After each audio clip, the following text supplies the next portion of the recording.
बिस्मिल्लाहिर्रहमानिर्रहीम इय्याका नअब्दु व इय्याका नस्तईन। अस्सलाम वालेकुम टू ऑल। हमारी आज की डिस्कशन के अंदर हम स्मॉल इंटेस्टाइन के आखिरी पार्ट को डिस्कस करेंगे, जिसका नाम हमारे पास इलियम है। इससे पहले हमने ड्यूडेनम और जिजिनम को देख लिया, पढ़ लिया, हमने वहाँ पे डाइजेशन को भी कंप्लीट कर लिया। अब जो हमारा अगला स्टेप है वो स्टेप है एब्जॉर्प्शन का। तो जितनी भी एब्जॉर्प्शन होती है वो स्मॉल इंटेस्टाइन के इलियम वाले पार्ट से होती है। तो इसकी थ्योरी पढ़ने से पहले मैं चाहता हूँ कि एक डायग्राम के ज़रिए मैं आपको ये सारा टॉपिक समझाने की कोशिश करूँ। तो उसके लिए मुझे आपकी कंसंट्रेशन की ज़रूरत है। बेटा देखो, ये हमारे पास एक स्मॉल इंटेस्टाइन का आखिरी पार्ट है, और ये जो बीच वाला स्पेस है इसको आप ल्यूमेन कहते हो, है ना, खाली जगह ये वाली जो इसको हम ल्यूमेन कहते हैं। इस खाली जगह के अंदर फूड के पार्टिकल्स पड़े हुए हैं, डाइजेस्टेड फूड पड़ा हुआ है, मोनोसेक्राइड पड़े हुए हैं, अमीनो एसिड पड़े हुए हैं, फैटी एसिड पड़े हुए हैं, ग्लाइसरोल पड़े हुए हैं। वो हमने अब क्या करने हैं, एब्जॉर्ब करने हैं, क्योंकि होलोजिक न्यूट्रिशन का जो तीसरा स्टेप है वो हमारा एब्जॉर्प्शन का है। ठीक है बच्चा। अच्छा, अब ये जितने भी पार्टिकल पड़े हुए हैं अब हमने इनको एब्जॉर्ब करके ब्लड में लाना है, और फिर ब्लड से पूरी बॉडी के अंदर सर्कुलेट करना है। तो उसके लिए एक छोटा सा मैकेनिज्म है, उस मैकेनिज्म को हम समझने की कोशिश करते हैं। बेटा अगर आप स्मॉल इंटेस्टाइन को गौर से देखो तो उसके अंदर आपको बहुत सारी माइक्रोस्कोपिक फिंगर लाइक प्रोजेक्शंस नज़र आती हैं, और ये जितनी भी फिंगर लाइक प्रोजेक्शंस हैं माइक्रोस्कोपिक, इन सारों को मिला के कहा जाता है विली। तो इस इमेज के अंदर ये वाली जो इमेज है यहाँ पे आप देख सकते हो, मैंने विली को सेपरेट करके दिखाने की कोशिश की है। तो ये सारे के सारे जितने भी हैं ये आपके विली कहलाते हैं। अच्छा, अब मैंने क्या किया है, इन विली में से एक विली को बाहर निकाला है, और एक के लिए जो लफ्ज़ मैं इस्तेमाल कर रहा हूँ वो है विलस। हम इस एक विलस का स्ट्रक्चर समझते हैं और देखते हैं कि इसके इर्द गिर्द क्या होता है, ये किस तरह से होती है। बेटा यहाँ से ये वाला जो स्ट्रक्चर है ये सारा का सारा आपका विलस है, ये वाला, ठीक है। ये अजीब सा कलर है, मुझे इस कलर का नाम नहीं आता, ये जो भी है ये सारा का सारा आपका विलस होता है। इस विलस की आउटर लेयर को एपिथेलियम कहा जाता है। ये इसकी सारी की सारी क्या है, ये इसकी आउटर लेयर है, जिसको हमने किसका नाम दिया है, एपिथेलियम का नाम दिया है। अब ये जो आपकी एपिथेलियम है ये जिन सेलों की बनी हुई है उनको कहा जाता है एपिथेलियल सेल्स, ठीक है। ये हमारे पास कौन से सेल हैं, ये जो आप, ये इनका न्यूक्लियस भी आपको नजर आ रहा होगा, ये हमारे पास है बेटा एपिथेलियल सेल्स। इनका एक छोटा सा काम होता है, मैं आगे चल के आपको बताता हूँ। अच्छा, उसके अलावा इस विलस के अंदर दो चीज़ें आपको और भी नज़र आ रही हैं। एक तो आपको बिल्कुल ये बीच के अंदर एक वेसल्स नज़र आ रही है, ये वाली जो बीच में जो वेसल्स, इस वेसल का नाम है लेक्टियल। मैं बताता हूँ कि ये वेसल क्या है, क्या काम करती है। उसके अलावा आपको नेटवर्क ऑफ कैपिलरीज नज़र आ रहा होगा, ये वाला, ये बिल्कुल बहुत सारी आपको कैपिलरीज, इन कैपिलरीज को कहा जाता है ब्लड कैपिलरीज। अब हम, हमारा जो स्मॉल इंटेस्टाइन के ल्यूमेन के अंदर जो फूड पड़ा हुआ है ना, वो हम फूड यहाँ से निकाल के इन विली के ज़रिए ब्लड कैपिलरीज को देंगे, और फिर ये वो ब्लड कैपिलरीज क्या करेंगी, फूड को हमारी बॉडी में ले जाएंगी, और हमने देखना है कि ये काम हो कैसे रहा है। अच्छा, उससे पहले मैं थोड़ा सा आप लोगों के साथ लेक्टियल के बारे में डिस्कस करना चाहता हूँ कि ये लेक्टियल है क्या। देखो, हमारी बॉडी के अंदर एक अदद सिस्टम पाया जाता है जिसे हम लिम्फेटिक सिस्टम कहते हैं। ये एक बहुत बड़ा सिस्टम है, इसको इंशाल्लाह हम चैप्टर नंबर 14 के अंदर ट्रांसपोर्टेशन के अंदर डिटेल में पढ़ेंगे। अभी जस्ट मैं आपको थोड़ा सा बता देता हूँ।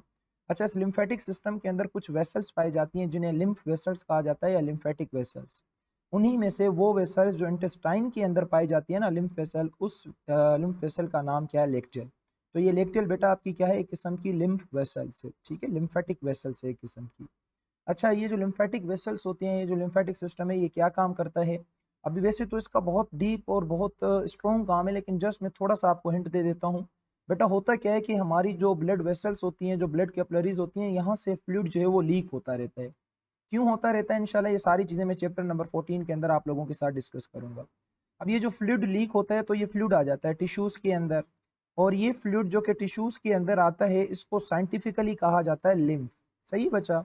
अब ये जो फ्लूइड ब्लड कैपिलरीज से, ब्लड वेसल से जो लीक हुआ है ना, ये काम का फ्लूइड है। ये हमने दोबारा इन कैपिलरीज के अंदर डालना होता है, दोबारा इन वेसल्स के अंदर, दोबारा इस सर्कुलेशन के अंदर डालना होता है। तो ये लिम्फ डायरेक्ट इसके अंदर नहीं जाएगा, तो इस लिम्फ को कैरी करने के लिए कुछ वेसल्स लगी हुई होती हैं। इन वेसल्स को क्या कहा जाता है, लिम्फेटिक वेसल्स कहा जाता है। तो ये लिम्फ क्या होगा, इस लिम्फेटिक वेसल्स के अंदर आएगा, फिर ये लिम्फेटिक वेसल्स होती हुई सीधी आपकी दोबारा जाके ब्लड सर्कुलेशन के अंदर लिम्फ को पोर कर देगी। कैसे कर देगी, इसके लिए एक बड़ी कहानी है, उसके लिए आपको इंतजार करना पड़ेगा। सही है बच्चा।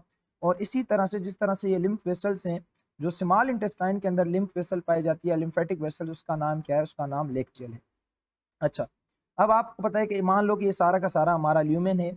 अब यहाँ पे एक तो हमारे मोनोसेक्राइड पड़े हुए हैं, और एक हमारे यहाँ पे अमीनो एसिड पड़े हुए हैं, सही है।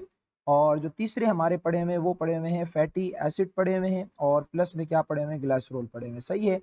मोनोसेक्राइड कार्बोहाइड्रेट का मोनोमर है, अमीनो एसिड प्रोटीन के मोनोमर हैं, फैटी एसिड एंड ग्लाइसरोल ये आपका लिपिड का मोनोमर है।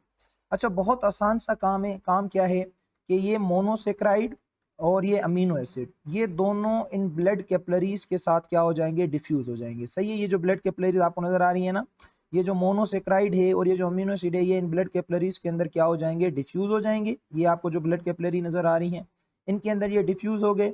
अच्छा, डिफ्यूज होने के बाद क्या होगा, अच्छा अब ये जो डिफ्यूजन होगी, हो सकता है ये बगैर एनर्जी के हो और हो सकता है ये एनर्जी के हो। तो आपको पता है कि एनर्जी वाले प्रोसेस को हम क्या कहते हैं, एनर्जी वाले प्रोसेस को हम एक्टिव ट्रांसपोर्ट कहते हैं। अच्छा, यहाँ पे हम एनर्जी क्यों दे रहे हैं, क्योंकि जो मॉलिक्यूल्स की मूवमेंट हो रही है वो lower concentration towards the higher concentration. अब ब्लड के अंदर न्यूट्रिएंट्स ज़्यादा हैं और यहाँ पे न्यूट्रिएंट्स कम हैं, तो कम जगह से हम ज़्यादा वाली जगह में जा रहे हैं, लोअर कंसंट्रेशन से हायर कंसंट्रेशन की तरफ जा रहे हैं। तो इसलिए हमें एनर्जी देनी पड़ेगी और एनर्जी देने के लिए जो प्रोसेस यूज़ होता है उसे हम क्या कहते हैं, एक्टिव ट्रांसपोर्ट। और बाज़ औक़ात कभी कभी हम एनर्जी नहीं देते, सिंपल यहाँ पे डिफ्यूजन हो जाती है। सही है बच्चा। बहरहाल अब ये जो मोनोसेक्राइड्स हैं और जो अमीनो एसिड हैं ये दोनों आपके कहाँ पे आ गए, ब्लड कैपिलरीज के अंदर। अब अगर आप गौर से देखो, ये जितनी भी ब्लड कैपिलरीज हैं ये सारी की सारी मर्ज होके एक कॉमन वीन के अंदर खुल रही हैं। ये जो आप बेटा देख रहे हो ना, एक किस्म की कॉमन वीन है और इस कॉमन वीन को कहा जाता है पोर्टल वीन। सही है। अच्छा, अब ये पोर्टल जो वीन है ये डायरेक्ट आपके हार्ट में नहीं खुलेगी, ये पोर्टल वीन पहले एक अदद दूसरे ऑर्गन में खुलेगी और उस ऑर्गन का नाम है लीवर। तो ये जो पोर्टल वीन है ये मोनोसेक्राइड्स को और अमीनो एसिड को लेके कहाँ पे पहुंचेगी, लीवर के पास पहुंचेगी। अच्छा, लीवर के पास क्यों पहुंचेगी, क्योंकि लीवर इस फूड को चेक करेगा कहीं इसके अंदर कोई टॉक्सिन्स तो नहीं है, कोई हार्मफुल मेटाबोलाइट्स तो इसके अंदर नहीं है, फिर उनको ये क्या करेगा, रिमूव करेगा। फिर ये लीवर क्या करेगा, इसी फूड को भेज देगा किसके पास, ये हमारा हार्ट है, इस हार्ट के पास भेज देगा। और हार्ट क्या करेगा, इस फूड को पूरी बॉडी के अंदर पंप करेगा और जहां जहां ये फूड जाएगा वहां वहां क्या प्रोवाइड करेगा, न्यूट्रिशन प्रोवाइड करेगा, एनर्जी प्रोवाइड करेगा, जो कि हमारा अगला स्टेप है जिसे हम एसिमिलेशन कहते हैं। सही है बच्चा। तो ये जब खाना इन ब्लड कैपिलरीज के अंदर आया, मोनोसेक्राइड और अमीनो एसिड, ये सारी ब्लड कैपिलरीज मर्ज होके एक वीन में खुली जिसका नाम पोर्टल वीन है। ये पोर्टल वीन फिर आपके लीवर में खुली। इस सर्कुलेशन को कहा जाता है हेपाटिक पोर्टल सर्कुलेशन। सही है बच्चा। फिर ये लीवर खाने को चेक वेक करेगा, टॉक्सिक मेटाबोलाइट कंपाउंड देखेगा, फिर उनको साफ करके क्लीन करके हार्ट को देगा। हार्ट फिर इस ब्लड को पंप करेगा जिसमें डाइजेस्टेड फूड है, ये फिर पूरी बॉडी में डिस्ट्रीब्यूट होगा और जहां जहां जाएगा वहां वहां एनर्जी देगा। और इस प्रोसेस को हम क्या कहते हैं, एसिमिलेशन कहते हैं ना। तो यही हमारा न्यूट्रिशन का क्या होता है, मेन गोल होता है। अच्छा, अब पीछे सिर्फ और सिर्फ एक चीज़ बची है जिसका नाम फैटी एसिड एंड ग्लाइसरोल है। वैसे तो बेटा यहाँ पे बहुत सारे काम होते हैं, आपको इतना आइडिया नहीं होगा आपकी लेवल के हिसाब से। मैं सिर्फ आपसे जस्ट बेसिक चीज़ें शेयर करूँगा, कोई लंबी चौड़ी कहानी शेयर नहीं करूँगा, वरना यहाँ पे कहानी जो है वो लंबी चौड़ी होती है। कोली माइक्रोन्स बनते हैं यहाँ पे, लॉन्ग चेन फैटी एसिड होते हैं, शॉर्ट चेन फैटी एसिड होते हैं। हर किसी की एब्जॉर्प्शन का अलग मैकेनिज्म है, पर मैं आपको समराइज़ करके एक आसान तरीका और एक आसान कंसेप्ट दे देता हूँ। बेटा देखो, ये जो फैटी एसिड और ये जो ग्लाइसरोल है ना, अब हम इनको डायरेक्ट ब्लड कैपिलरीज के अंदर नहीं भेज सकते। इसका रीज़न है, इसका रीज़न ये है कि ये जो फैटी एसिड, ये जो ग्लाइसरोल हैं, ये रखते हैं लिपिड की नेचर। और ये लिपिड की नेचर जब रखते हैं तो जब ये ब्लड में जाते हैं, अब आपको पता है कि ब्लड के अंदर 95% पानी पाया जाता है और पानी की और फैटी एसिड की या लिपिड की तो आपस में लगती नहीं है। तो लिहाजा हम इन फैटी एसिड या हम ग्लाइसरोल को ब्लड के अंदर डायरेक्ट जो है वो नहीं भेज सकते। तो हम क्या करेंगे, ये जो फैटी एसिड, ये जो ग्लाइसरोल है, पहले हम इनको भेजेंगे इन एपिथेलियल सेल्स के अंदर। सही है बच्चा। जब ये एपिथेलियल सेल्स के अंदर आएंगे तो ये अपनी सिंपल फॉर्म में कन्वर्ट हो जाएंगे और इसकी सिंपल फॉर्म को ट्राईग्लाइसराइड्स कहा जाता है या ट्राई एसाइल ग्लाइसराइल कहा जाता है। आप लोगों ने चैप्टर नंबर 2 बायोलॉजिकल मॉलिक्यूल में पढ़ा हुआ है। तो ये एपिथेलियल सेल में आए, यहाँ पे हमने इनको कन्वर्ट कर दिया एक सिंपल फॉर्म के अंदर जिसे हम ट्राई एसाइल ग्लाइसराइल कहते हैं या ट्राई एसाइल ग्लाइसराइड्स भी कहते हैं। ओके। अच्छा, अब क्या होगा, ये एपिथेलियल सेल से निकल के इस ब्लड कैपिलरी में नहीं जाएंगे, ये एपिथेलियल सेल से निकल के इस लेक्टियल में जाएंगे। सही है बच्चा। तो ये अब जो फैटी एसिड, ये जो ग्लाइसरोल हैं, ये आपके कहाँ पे आ गए, इस लेक्टियल के अंदर आ गए।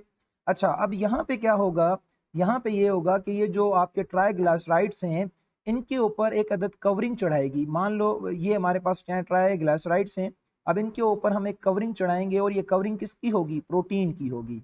क्योंकि आपने याद रखना है, जिस तरह से प्लांट की बॉडी के अंदर जो शुगर ट्रांसपोर्ट होती है वो किस फॉर्म में होती है, सक्रोज की फॉर्म में होती है ना। सेम इसी तरीके से आपके ब्लड के अंदर जो लिपिड की ट्रांसपोर्टेशन होती है वो लिपिड की फॉर्म में नहीं होती, क्योंकि वहाँ पे तो ब्लड के अंदर पानी है, इन दोनों की आपस में नहीं लगती। तो हम उसके ऊपर एक चादर चढ़ा देते हैं और इस चादर का नाम प्रोटीन है। तो इस तरह से ये जो पूरा मॉलिक्यूल बन जाता है इसको हम कहते हैं लिपोप्रोटीन। सही है। तो ब्लड के अंदर जो लिपिड की ट्रांसपोर्टेशन होती है ना, वो किस फॉर्म में होती है? लिपोप्रोटीन की फॉर्म में। तो जब ये लेक्टिल के अंदर आते हैं फैटी एसिड, ग्लाइसरोल, ये तो इनके ऊपर हम एक अदद प्रोटीन की कवरिंग चढ़ा देते हैं और इनको हम बना देते हैं लिपोप्रोटीन। अच्छा, अब क्या होगा? ये जो लिपोप्रोटीन है ये इस वेसल्स के अंदर आएगी, इस लिम्फेटिक वेसल्स के अंदर, जिसका नाम लेक्टियल है।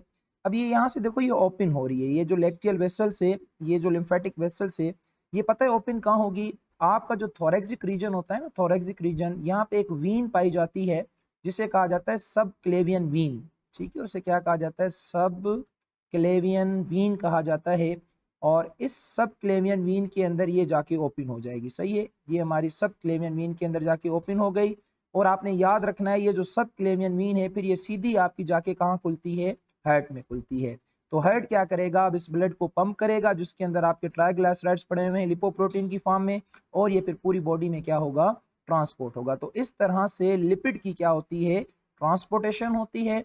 जबकि मोनोसेक्राइड और अमीनो एसिड की हम बात करें तो वो सिंपली इन ब्लड कैपिलरीज के अंदर एक्टिवली या डिफ्यूजली यहाँ पे आ जाते हैं।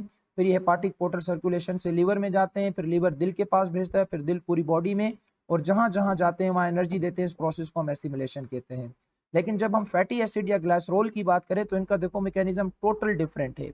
इनमें कोई हेपाटिक पोर्टल सर्कुलेशन नहीं होती, ये लेक्टियल्स में आते हैं। और आपको पता है लेक्टियल्स एक लिम्फेटिक वेसल से, वैसे इसके अंदर लिम्फ घूमता है, लेकिन हमने इसके अंदर फैटी एसिड को चिपका दिया है, ग्लाइसरोल को, ट्राइग्लिसराइड को चिपका दिया है और इसके ऊपर प्रोटीन की चादर चढ़ा दी है। अब ये जो लिम्फेटिक वेसल से ये फिर आगे जाके आपकी कहाँ खुलती है? थोरेक्सिक रीजन के अंदर हमारे पास एक वीन होती है जिसका नाम सब क्लेवियन वीन है। इस वीन के अंदर ये लिम्फेटिक वेसल खुलेगी और फिर ये जो सब क्लेवियन वीन है ये सीधी आपकी कहाँ खुलती है? हार्ट के अंदर। और हार्ट फिर क्या करेगा? इस ब्लड को पंप करेगा, जहाँ जहाँ ब्लड जाएगा वहाँ वहाँ ये लिपोप्रोटीन भी जाएगा, और जो भी काम करना होगा, जो भी इससे काम लेना होगा वो हम इससे काम ले लेंगे। तो यहाँ पे आपने देखा कि मुख्तलिफ तरीक़ों से अमीनो एसिड और मोनोसेक्राइड की एब्जॉर्प्शन हो रही है, और मुख्तलिफ तरीके से ट्राइग्लिसराइड की क्या हो रही है? हमारे पास एब्जॉर्प्शन हो रही है। तो ये बातें बेटा आपने क्या रखनी है? याद रखनी है। मुझे उम्मीद है कि यहाँ तक की बात आप लोगों को बहुत अच्छे तरीके से समझ आ गई होगी। अच्छा, ये जो मैंने चीज़ें बताई हैं आपको आपकी लेवल के हिसाब से बताई हैं, वैसे कॉन्सेप्ट इसका और भी बहुत वसी है। तो इसकी थोड़ी सी घिसी-पिटी थ्योरी पढ़ लेते हैं। हीलियम जो है ये 3.6 मीटर लॉन्ग होता है। इसके अंदर बिल्कुल डाइल्यूट फ्लूइड की फॉर्म में फूड आता है जिसे हम चाइल या काइल कहते हैं, और आपको पता है ये ट्रू फॉर्म होती है डाइजेस्टेड फूड की। मैंने कहा स्मॉल इंटेस्टाइन के अंदर कुछ सर्कुलर फोल्ड आपको मिलते हैं, फिंगर लाइक प्रोजेक्शंस होती हैं, माइक्रोस्कोपिक, उन्हें हम विली कहते हैं। और मैंने कहा कि विली जो है वो रिचली सप्लाइड होती हैं ब्लड कैपिलरीज के साथ और लिम्फ वेसल्स के साथ। और इंटेस्टाइन के अंदर जो लिम्फ वेसल्स होती है उसे हम लेक्टियल्स कहते हैं। और विली के अंदर ये एबिलिटी होती है कॉन्ट्रैक्ट और रिलैक्स होते हैं ताकि वो जो फूड है वो एब्जॉर्ब करके फूड को ट्रांसफ़र कर सकें ब्लड कैपिलरीज के अंदर। तो हमारे जो मोनोसेक्राइड्स और जो हमारे अमीनो एसिड हैं ये ब्लड कैपिलरीज में चले जाते हैं, या तो सिंपली डिफ्यूजन से या तो फिर सिंपली एक्टिव ट्रांसपोर्ट से। और मैकेनिज्म मैंने आपको समझा दिया कि क्यों एक्टिव ट्रांसपोर्ट होती है। बाकी जो हमारे फैटी एसिड और ग्लाइसरोल हैं ये पहले जाते हैं एपिथेलियल सेल्स के अंदर, वहाँ पे ये क्या करते हैं? रिकन्वर्ट होते हैं सिंपल फैट के अंदर, जिन्हें हम क्या कहते हैं? ट्राइग्लिसराइड्स। देन फिर ये एंटर हो जाते हैं किसके अंदर? लेक्टियल्स के अंदर, और ये लेक्टियल्स फिर जाके आपकी सब क्लेवियन वीन के अंदर खुलती है, और वो फिर हार्ट के अंदर फिर इस तरह से उसकी पूरी क्या होती है? डिस्ट्रीब्यूशन होती है।